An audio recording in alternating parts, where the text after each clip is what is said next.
ഇരുളടഞ്ഞ 13-ാം നൂറ്റാണ്ടിൽ അസീസിയിൽ ജീവിച്ച് സ്വന്തം ആദർശം കൊണ്ടും ജീവിതം കൊണ്ടും തിരുസഭയെ പ്രകാശത്തിലേക്ക് നയിച്ചവൾ.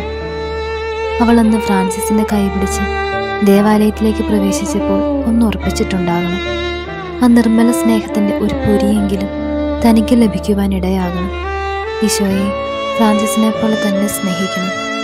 നസറത്തിലെ ആ ആശാരി ചെറുക്കനെ അവളും പ്രണയിച്ചു, ഫ്രാൻസിസിനോടൊപ്പം.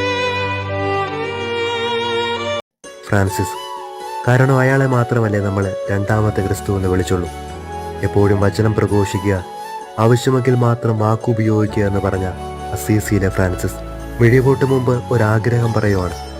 ക്ലാര, നീ എനിക്കായൊരു അങ്കി തുന്നണം. കണ്ടുമുട്ടുന്ന യാചകരിൽ നിന്ന് എരന്നു വാങ്ങിയ തുണിത്തുണ്ടങ്ങൾ കൊണ്ട് ആ വസ്ത്രവും ധരിച്ചുകൊണ്ടാണ് അയാൾ മരണത്തെ ചുംബിച്ചത്. വ്യഭിചാരത്തിൽ പിടിക്കപ്പെട്ട ഒരു യുവാവുമായി 2 പോലീസുകാർ തെരുവീതിയിലൂടെ നടന്നു നീങ്ങുകയാണ്.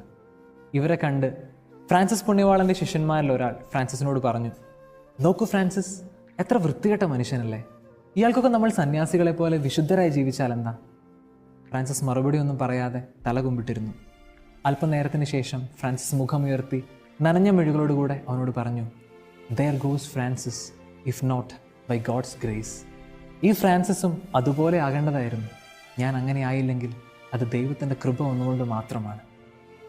Every saint had A past and every Sinner has A future. മറ്റുള്ളവരെ മോശപ്പെട്ടവരെന്ന് വിധിക്കാൻ വരട്ടെ, നമുക്ക് ഓർക്കാം, നാം എന്തായിരിക്കുന്നുവോ അത് ദൈവകൃപയാലാണ്. ആമേൻ.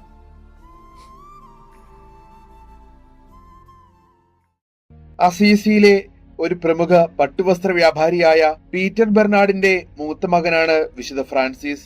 അമ്മ മകനെ പ്രസവിക്കാറായപ്പോൾ ഒരജ്ഞാത മനുഷ്യൻ ആ സ്ത്രീയോട് അടുത്തുള്ള കാലിത്തൊഴുത്തിലേക്ക് പോകുവാൻ ഉപദേശിച്ചു. അങ്ങനെ ക്രിസ്തുവിനെ പോലെ കാലിത്തൊഴുത്തിൽ ജനിച്ചവനാണ് വിശുദ്ധ ഫ്രാൻസിസ്. ലൗകികതയും ദൈവിക സ്നേഹവും കലർന്ന അദ്ദേഹത്തിന്റെ ജീവിതത്തിൽ ഒരിക്കൽ ഒരു ദൈവിക സ്വരം കേട്ടു. ആരെ സേവിക്കുകയാണ് ഉത്തമം, യജമാനനെയോ ദാസനെയോ? യജമാനനെ തന്നെ എന്ന് പറഞ്ഞ് തുടർന്നുള്ള ജീവിതം ക്രിസ്തുവിനായി അവിടുന്ന് മാറ്റിവെച്ചു. ദരിദ്രരിൽ ദരിദ്രനായി ഭിക്ഷുക്കളുടെയും കുഷ്ഠരോഗികളുടെയും കൂടെ അവർക്ക് വേണ്ടിയും പ്രകൃതിയിലുള്ള ജീവജാലങ്ങൾക്ക് വേണ്ടിയും തന്റെ സുവിശേഷാത്മകമായ ജീവിതം അവിടുന്ന് മാറ്റിവെച്ചു.